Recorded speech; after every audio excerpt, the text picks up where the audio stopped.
Anime Death Note Car Hajimaru Isekai menceritakan seorang programmer berusia 29 tahun. Dia bernama Suzuki Ichiro. Di saat dirinya tidur, tiba-tiba dia berpindah ke dunia game RPG. Dalam game tersebut, dia memerankan tokoh bernama Sato, dan wajahnya kembali seperti waktu SMA yang berusia 15 tahun. Kemudian dia melihat ada pasukan Lizardman yang sedang menuju ke arahnya. Sato pun terkena serangan dari Lizardman. Alhasil dia pun panik dan langsung mengaktifkan 3 sihir meteor sekaligus, sehingga mereka semua pun tewas terkena meteor, dan levelnya pun meningkat secara drastis. Namun masih ada satu Lizardman yang masih hidup. Untungnya Sato berhasil mengalahkannya. Setelah itu Sato mencek status dirinya yang telah berlevel 310. Lalu Sato meningkatkan level skill meteornya dan mencoba skill tersebut agar bisa memastikan daya hancur yang dapat disebabkannya. Namun ledakannya terlalu besar.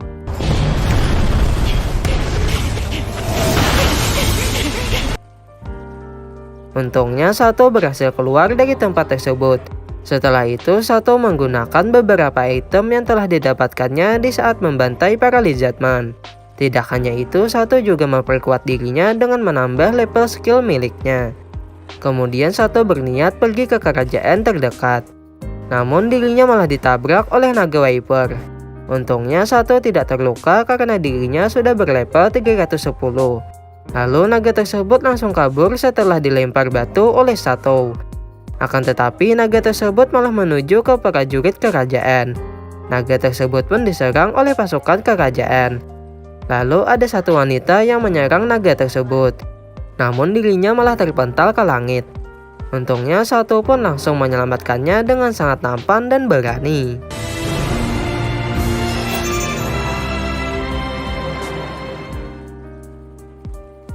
Alhasil wanita tersebut pun berterima kasih dan jatuh cinta dengan Sato. Wanita tersebut bernama Zena Mariantel. Lalu datang teman-teman Zena yang mencurigai Sato. Untungnya Sato menggunakan skill berbohong, sehingga mereka mempercayai Sato dan membawanya masuk ke dalam kerajaan. Sesampai di sana, Sato membuat kartu nama.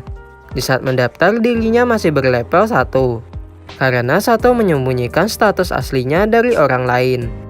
Lalu dia diberi kontrak hidup yang harus diperpanjang setiap 10 hari. Kalau tidak, dirinya akan menjadi budak di kerajaan tersebut. Setelah itu, Sato pun ingin mencari penginapan. Lalu tiba-tiba ada wanita yang langsung menarik lengannya dan membawanya ke tempat penginapan miliknya. Sato pun menginap di sana. Lalu Sato mengajak Martha berbelanja di pasar dan bertemu dengan bocah cewek yang sedang ditindas. Sato pun langsung membantu mereka. Ternyata mereka merupakan manusia setengah hewan yang telah menjadi budak. Keesokan harinya Sato dihampiri oleh Zena. Zena mengajak Sato untuk berkeliling kota. Di saat berkeliling kota, mereka melihat ada 3 budak yang sedang dibuli di tempat umum. Sato pun mengetahui ada dalang dari peristiwa tersebut. Sato pun diam-diam melumpuhkan mereka semua dan menghajarnya. Kemudian Sato pun mengungkapkan bahwa mereka telah dibodohi oleh pendeta yang berada di sana. Tiba-tiba keluar sosok monster iblis dari tubuh manusia. Iblis tersebut langsung memindahkan mereka semua ke dalam labirin termasuk Sato dan Zena. Di saat di dalam labirin, Sato pun terpisah dari Zena dan bersama dengan 3 budak yang telah dibuli sebelumnya. Dikarenakan mereka tidak memiliki nama, Sato pun memberi mereka nama, yaitu Liza, Pochi, dan Tama.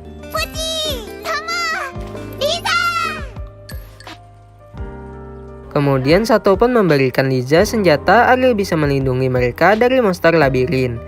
Sedangkan Pochi dan Tama bakal mengawasi area sekitar. Lalu mereka bertemu dengan monster. Namun Sato dengan mudah mengalahkannya.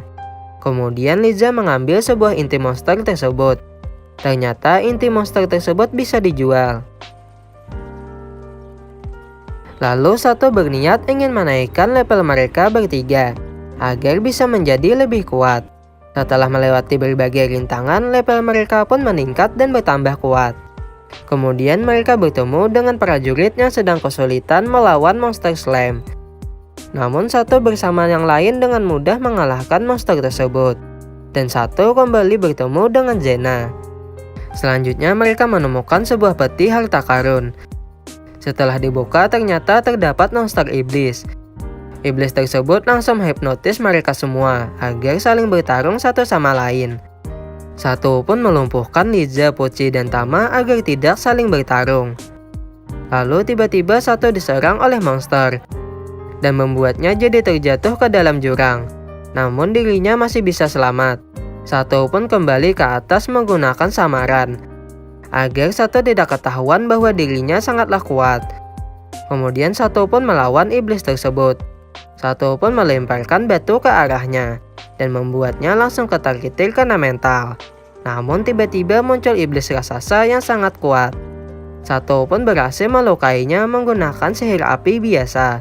Lalu Sato menggunakan pedang saktinya dan menebas iblis tersebut.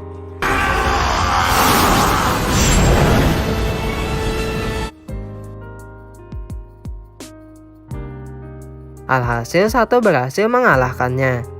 Selanjutnya mereka semua pun kembali ke permukaan dengan selamat. Lalu Liza, Pucci, dan Tama dijadikan sebagai budaknya Sato. Tidak hanya itu, Sato juga membeli dua budak manusia yaitu Lulu dan Arisa. Watashi wa Arisa to moushimasu. Sato-sama?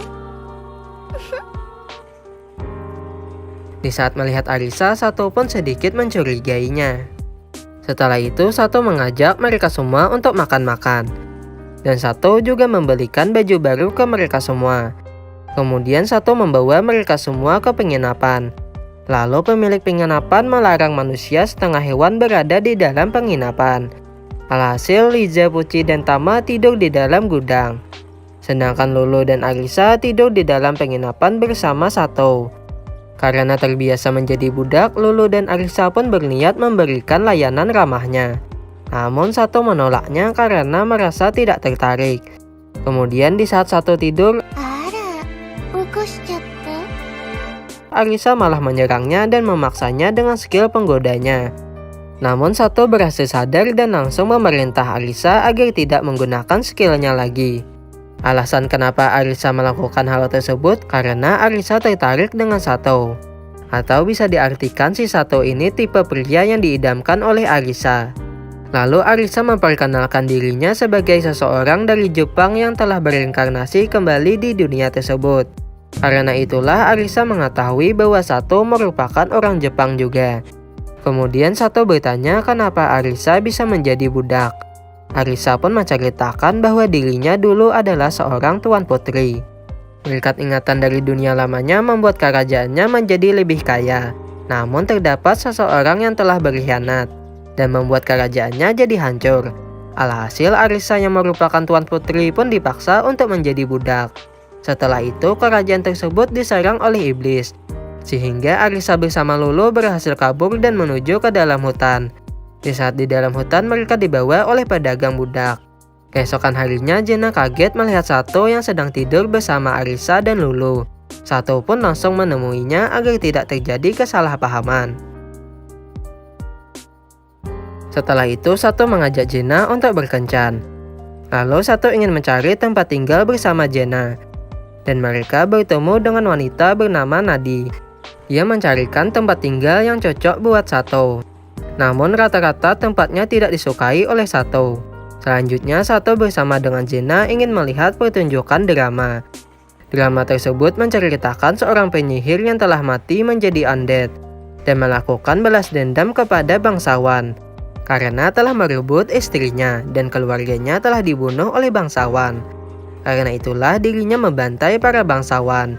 Namun setelah balas dendam selesai, dirinya pun dibunuh oleh Ksatria Suci. Selanjutnya tiba-tiba kota mereka diserang oleh monster serangga. Sato dan yang lainnya pun bertarung melawan monster tersebut. Namun salah satu monster malah menerobos masuk ke dalam rumah Nadi. Untungnya Nadi berhasil diselamatkan oleh manajernya yang merupakan ras elef.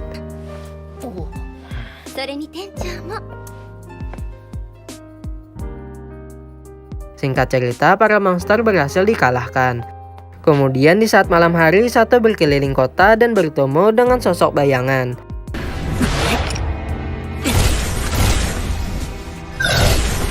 Sato pun mengalahkan mereka semua dan bertemu dengan Rusticus yang sedang membawa seorang tuan putri. Sato pun membawa mereka semua ke rumah Nadi. Ternyata tuan putri tersebut merupakan ras elit yang bernama Mia. Keesokan harinya Mia sudah sadar, namun tubuhnya masih lemah. Kemudian Nadi menawarkan sebuah kereta kuda kepada Sato. Sato pun langsung membelinya dan meminta Lolo untuk mengajarinya cara mengendarai kereta kuda tersebut. Lolo pun mengajarinya. Di saat di jalan, Sato melihat burung hantu yang mencurigakan.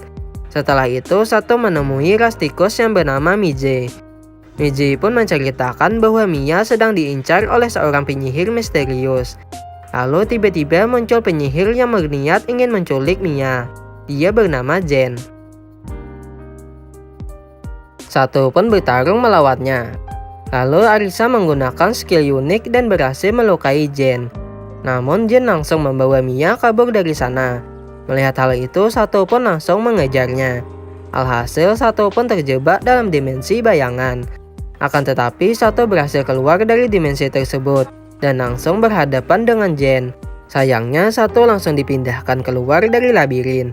Sato pun harus menelusuri labirin tersebut dari lantai 1. Kemudian Sato bertemu dengan Loli Derayat yang dapat memindahkannya ke lantai 100. Namun Sato harus memberikan energi sihir ke Loli tersebut. Saat tiba di lantai 100, Sato bertemu dengan homunculus wanita dan Iron Golem. Namun Sato dengan mudah mengalahkan Iron Golem. Lalu homunculus 7 melawan Sato sendirian. Akan tetapi Sato berhasil membuat dirinya pingsan. Sedangkan homunculus 5 dan 6 kabur ke tempat lain. Singkat cerita, Sato berhasil mencapai lantai 200 dan bertemu dengan Jen. Jen pun akan memberikan pedang suci jika Sato berhasil mengalahkan semua bawahannya. Selanjutnya Sato pun melawan mereka semua dengan sangat sengit.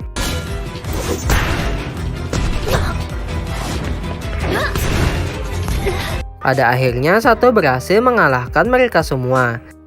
Setelah itu Sato bertemu dengan Jen dan mendapatkan pedang suci. Lalu Jen menceritakan bahwa dirinya adalah seorang reinkarnasi juga. Setelah mendapatkan kehidupan baru, dia hidup bahagia bersama istrinya. Namun seorang bangsawan merebut istrinya dan membunuh semua keluarganya. Alhasil Jen pun berniat membalaskan dendamnya dan membantai para bangsawan di sana. Akan tetapi setelah tujuannya tercapai, Jen berniat ingin mati agar bisa bertemu dengan istrinya. Namun para dewa memberinya keabadian. Karena itulah Jen meminta Sato untuk membunuhnya.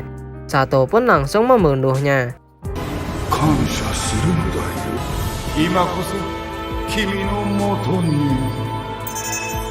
Setelah itu Sato menyelamatkan semua homunculus beserta Mia dan membawa mereka semua keluar dari labirin. Sedangkan Sato menyelamatkan homunculus 7. Karena itulah Sato dikejar gelombang air yang sangat besar. Singkat cerita, Sato berhasil selamat dan bertemu kembali dengan yang lain. Setelah itu salah satu homunculus memutuskan untuk ikut dengan Sato. Dia pun diberi nama Nana. Kemudian Sato kembali ke kota dan bertemu dengan Jena. Jena sangat mengkhawatirkan Sato karena Jena menyukainya. Setelah itu Sato berniat pergi dari kota untuk mengantarkan Mia pulang ke rumahnya. Sebelum itu Jena meminta Sato agar membawanya pergi bersamanya. Akan tetapi Jena harus menunggu 1 tahun dulu baru bisa pergi bersama dengan Sato. Bisa dianggap hubungan LDR antara Sato dengan Jena.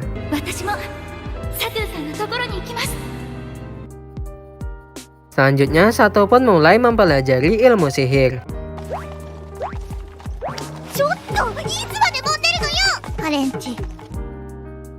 Kemudian mereka bertemu dengan sekelompok Rusticus. Mia pun berterima kasih kepada mereka karena telah menyelamatkannya di saat Mia diculik oleh penyihir Jen, dan mendoakan para Rusticus yang telah tewas di saat melindunginya. Selanjutnya Sato pergi ke sebuah bar dan menraktir semua orang yang ada di bar tersebut. Lalu Sato pun dibawa oleh seorang wanita untuk melakukan seperti tepuk pramuka. Keesokan harinya Sato pergi ke sebuah kota untuk membeli beberapa bahan. Namun saat sampai di sana Sato tertarik dengan gulungan sihir. Sehingga Sato pun memutuskan untuk menyamar di saat membelinya. Di saat malam hari, Sato masuk ke dalam hutan ilusi sendirian. Tiba-tiba Sato malah diserang oleh para penjaga di sana. Untungnya Sato berhasil mengalahkan mereka semua. Kemudian muncul seorang penyihir dan mengajak Sato untuk pergi ke rumahnya. Sato pun diberikan resep ramuan penyembuh. Asalkan Sato harus mengantarkan sebuah surat ke pimpinan kota di sana. Keesokan harinya Sato melihat murid dari penyihir telah dikejar oleh para penjahat. Sato pun menyelamatkannya, namun semua ramuan yang dibawanya telah dihancurkan oleh seseorang. Sehingga ramuan tersebut cuma tersisa 120. Mereka pun melaporkan kejadian tersebut ke pimpinan kota. Namun pimpinan kota menginginkan 300 ramuan. Sato pun mulai mencurigainya. Ternyata mereka berniat merebut hutan ilusi. Mengetahui hal tersebut, Sato pun berencana membuat ramuan baru. Sato pun meminta bantuan ke tempat pengrajin botol agar dapat membantunya. Mereka pun membuat ramuan dan botol ramuan bersamaan. Di saat botolnya sedang dipanaskan, tiba-tiba para perampok datang dan menghancurkan tempat pembakaran botol tersebut. Sato pun berhasil mengamankan semua botolnya menggunakan skill inventory-nya dan berhasil menyelesaikan 300 ramuan. Selanjutnya Sato pun mengirim ramuan tersebut ke pimpinan kota. Namun pimpinan kota tidak memberikan tanda terimanya. Alhasil datang seorang bangsawan Kohannou. Dan dia sangat kecewa karena kotanya dipimpin oleh orang jahat. Tiba-tiba dia malah menyerang bangsawan tersebut. Namun bangsawan tersebut sangatlah kuat.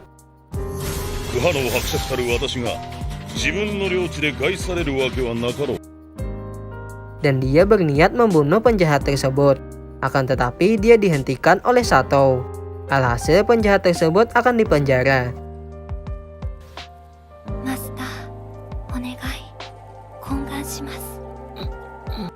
Selanjutnya Sato mengalirkan energi sihir ke Nana agar Nana bisa memulihkan tenaganya. Di sisi lain, Zena mendapatkan surat dari Sato yang berisi tentang perjalanannya. Keesokan harinya, di saat pagi hari, Sato menjadi The King of Harem.